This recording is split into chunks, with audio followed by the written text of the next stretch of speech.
Welcome back to our channel Priya vlogs. இன்றைக்கி நம்ம என்ன பார்க்க போகிறோம் வீடியோனா டே மை லைஃப் தான். நான் காலையில் எழுந்துச்சி என்ன ஒர்க் பண்ணிகிட்ருக்கேன் அப்படின்னால இந்த வீடியோவில் ஃபுல்லாக பார்க்கலாம். ஸோ காய் இல்லை, வெங்காயம் தக்காளி மட்டும் வாங்கிக்கலாம் சட்னி அரைக்க அப்படின்னால ஸோ கடைக்கு போய் காய் வாங்கிட்டு வந்துட்டேன். ஸோ நான் எப்போ தக்காளி சட்னி அரைச்சாலும் இஞ்சி புதினா மட்டும் நான் நிறைய சேர்ப்பேன். ஏன்னா எனக்கு அந்த தக்காளி சட்னி சேர்க்கும் போது அந்த ஃப்ளேவர் வந்து எனக்கு ரொம்ப பிடிக்கும். ஸோ எங்கள் வீட்லேயே அந்த இஞ்சி அதெல்லாம் சேர்க்கும் போது நல்லாவே சாப்பிடுவாங்க. அதனால் இஞ்சி கொஞ்சம் அதிகமாகவே சேர்த்துக்கிட்டா உங்களுக்கு வேணான்னா நீங்கள் ஸ்கிப் பண்ணிக்கோங்க.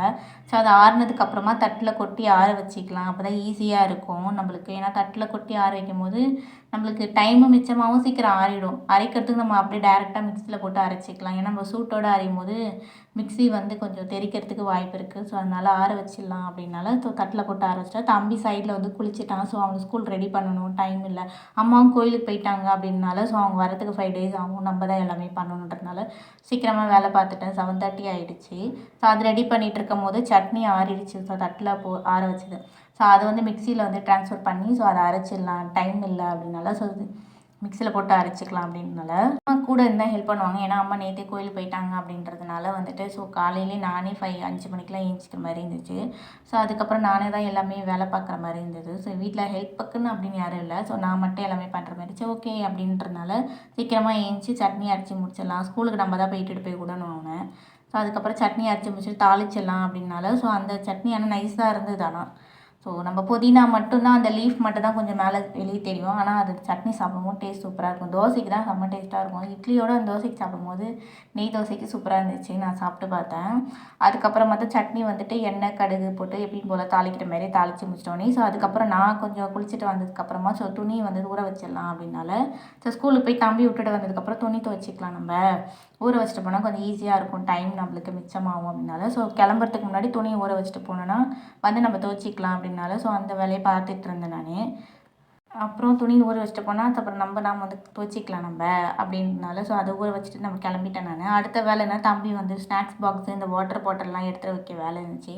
அது பார்த்துட்டு இருந்தேன். ஏன்னா வந்துட்டு நேற்று வந்துட்டு ஒரு வாட்டர் பாட்டில் விட்டு போயிட்டான் வீட்டிலே. ஸோ அது கரெக்டாக எடுத்து வச்சுருந்தேன். நான் ஒரு நாளைக்கு நான் ஏதாவது ஒன்று மிஸ் பண்ணிடுறேன். ஒன்று அவனும் மிஸ் பண்ணுறான்னு நான் மிஸ் பண்ணேன். ஸோ அதனால் எனக்கு எடுத்து வச்சுட்டா அப்படின்னு கொஞ்சம் ஈஸியாக இருக்கும்.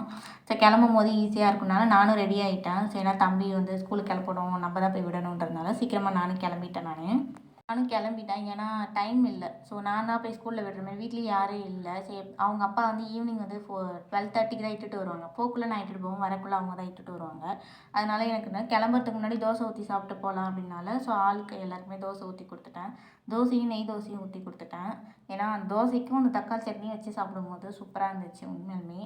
அண்ட் இஞ்சியும் அந்த புதினாவும் நிறைய சேர்க்கும் போது தக்காளி சட்னி டேஸ்ட்டாக இருந்துச்சு தோசைக்கு. இட்லிக்கும் நல்லாயிருக்கும், ஆனால் எனக்கு தோசைக்கு சாப்பிடும்போது நல்லாயிருக்கும். சரி தம்பி ஸ்கூல் விட்டு வந்ததுக்கப்புறம் இந்த சிங்க்கு இப்படி தான் இருந்துச்சு, பார்க்கவே ஓகே அப்படின்னு சொல்லிட்டு அப்புறம் எல்லாமே நம்ம தான் பார்க்கணும்னு சொல்லிட்டு சிங்கில் இருக்கிற மாவுலாம் கொஞ்சம் எல்லாத்தையும் எடுத்து ஃப்ரிட்ஜில் வச்சதுக்கப்புறமா இருக்கிற பேலன்ஸ் பெண்டிங் எல்லாம் பார்க்கலாம். வந்தோடனே நம்மளுக்கு அந்த வேலை இருக்குது அப்படின்னால அந்த வேலையை பார்த்துட்டு இருந்தேன்.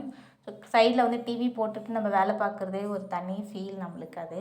ஸோ பாட்டு கேட்டுக்கிட்டே நம்ம வேலை பார்க்குறது ஒரு தனி ஃபீலு. இருக்கிற மாவு எடுத்து ஃப்ரிட்ஜில் வச்சுட்டோன்னா நைட்டுக்கு நம்ம தோசைக்கு யூஸ் பண்ணிக்கலாம் அப்படின்னால அந்த வேலையை பார்த்துட்டு இருந்தேன். ஸோ அதுக்கப்புறம் கேஸ்லாம் தொடச்சிடலாம் அப்படின்றதுனால ஏன்னா கேஸில் இருக்க அந்த பர்னர்லாம் கொஞ்சம் டஸ்ட்டாக இருந்துச்சு. ஸோ அது நிறைய மாவு பால்லாம் இருந்ததுனால ஸோ அதையும் நான் எடுத்து வச்சுட்டேன். கழுவி இல்லாமல் எப்படின்னா சிங்கில் இருக்க பாத்திரம் வளர்க்க தான் போகணும். ஸோ கேஸு தொடச்சிடலான்னு சொல்லிட்டு காலைல கொஞ்சம் சட்னி இருந்தது. ஸோ அதை கொஞ்சம் எடுத்து வச்சிடலாம் அப்படின்னால ஸோ அதையும் எடுத்து வச்சதுக்கப்புறமா சரி பாத்திரம் வளர்க்க ஆரம்பிச்சிட்டேன் நான். சிங்கில் பாத்திரம் வளர்க்குறதுக்கு முன்னாடி கேஸ் தொடச்சிடலாம். ஏன்னா வந்துட்டு இது கொஞ்சம் விளக்கினா கொஞ்சம் எனக்கு ஈஸியாக இருக்கும் எனக்கு. ஸோ அதனால் கேஸ் கழுவி முடிச்சிட்டேன். ஸோ க்ளீனாக இப்போ தான் பண்ணி முடிச்சிட்டேன். சூப்பராக இருந்துச்சு பார்க்குறதுக்கு.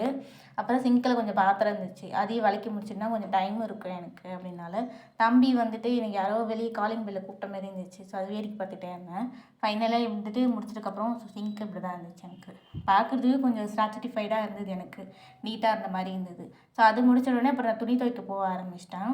ஸோ வாஷிங் மிஷின் கிடையாது. ஸோ கையில் தான் துவைக்கிற மாதிரி இருந்துச்சு. ஓகே அப்படின்னால ஸோ கையில் துணி துவைச்சி முடிச்சிட்டதுக்கப்புறமா ஸோ காய வச்சுட்டுனா கொஞ்சம் வேலை முடியும் அப்படின்னால ஸோ அந்த வேலையை பார்த்துட்டு இருந்தேன் நான். துணி துவைச்சி காய வச்சிட்டா கொஞ்சம் பெண்டிங் வேலை எனக்கு இல்லை, பாதி வேலை முடிஞ்ச மாதிரியே இருக்கும் எனக்கு. காலையில் எப்பயுமே ரொட்டீன் இப்படி தான் போகும் எனக்கு. நான் வீட்டில் தான் இருக்கேன். பட் ஆனால் எனக்கு வந்து நம்மளுக்கு வந்து ஃபுல் டே வந்து வேலை செஞ்சால் நம்மளுக்கு சாட்டிஸ்ஃபைடாக இருக்குன்னு சொல்லிட்டு துணி காய வச்சுட்டு வந்துட்டேன் நான். ஸோ அதுக்கப்புறம் வீடு பெருக்கிட்டுனா ஓரளவுக்கு ஒரு 70% வேலை முடிஞ்ச மாதிரி இருக்கும் நம்மளுக்கு. ஸோ வீடு பெருக்கிட்டோம்னா நம்மளுக்கு ஒரு வேலை முடிஞ்ச மாதிரி வீடு பெருக்கிடலாம் அப்படின்னு சொல்லிட்டு அந்த வேலையை பார்த்துட்டு இருந்தேன். ஒரு சிஸ்டர் வந்து இன்ஸ்டாகிராமில் வந்துட்டு சிஸ்டர் கமெண்ட் பண்ணியிருந்தாங்க. தம்பி பற்றி கேட்டிருந்தாங்க. வேறு வீடியோவில் உங்ககிட்ட நான் ஷேர் பண்ணுறேன். ஸோ அடுத்தது வந்துட்டு இந்த பிளான்ட்ஸ்க்கு வந்துட்டு தண்ணி ஊற்றாமல் செடிக்கு, ஸோ இதுக்கு செடிக்கு தண்ணி ஊற்றிடலாம் அப்படின்னு சொல்லிட்டு அந்த வேலையை பார்த்தீங்கன்னா அம்மா ஊருக்கு போயிட்டாங்க. எப்படின்னா அவங்க தான் பண்ணுவாங்க. சரி நம்மளே பண்ணிடலாம், வீட்டில் யாரும் இல்லைன்றதுனால செடிக்கு நானும் தண்ணி ஊற்றிட்டேன் நான். ஸோ இந்த வீடியோ உங்களுக்கு பிடிச்சிச்சுன்னா, இந்த லாங் வீடியோ உங்களுக்கு பிடிச்சிச்சுன்னா மறக்காமல் லைக். தேங்க்யூ.